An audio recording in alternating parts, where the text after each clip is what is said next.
Hello, আসসালামু আলাইকুম। সবাইকে স্বাগত।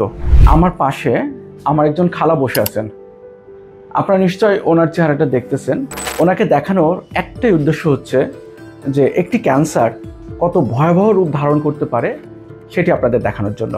আমার এই খালা উনি ওনার ডান পাশের ব্রেস্টে ক্যান্সার নিয়ে উনি আমার কাছে এসেছেন।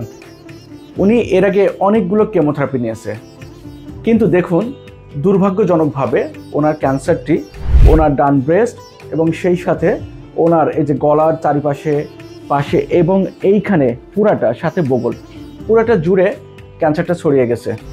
দেখুন, একটি ব্রেস্ট ক্যান্সার সঠিক সময়ে সঠিক চিকিৎসা না নিলে, ডক্টরের পরামর্শ না মানলে কত খারাপ হতে পারে দেখুন।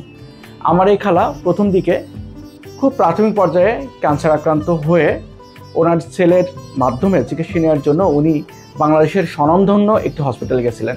কিন্তু আমার এই খালা অনেক সহজ সরল মানুষ।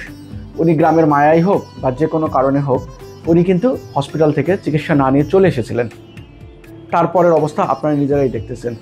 তো আপনাদেরকে আমার এই খালাকে দেখানোর একটি উদ্দেশ্য যে আমরা যদি সচেতন হই, আমরা যদি প্রাথমিক পর্যায়ে ক্যান্সার শনাক্ত করতে পারি এবং একজন বিশেষজ্ঞ চিকিৎসকের পরামর্শ অনুযায়ী সঠিক চিকিৎসা গ্রহণ করি, তাহলে ক্যান্সার থেকে মুক্তি পাওয়া সম্ভব বা ক্যান্সার অধিকাংশ ক্ষেত্রেই কিন্তু ভালো হয়ে যেতে পারে। তো আমার এই খালা খুব অ্যাডভান্স ব্রেস্ট ক্যান্সারে আক্রান্ত। এখন ওনার ব্রেস্ট, সেই সাথে ওনার স্কিন, ওনার এক্সিলা এবং বোনসমেট। এখন যেটা হচ্ছে যে উনি এটা নিয়ে না অপারেশন করা যাচ্ছে, না কেমোতে ভালো রেসপন্স করতেছে।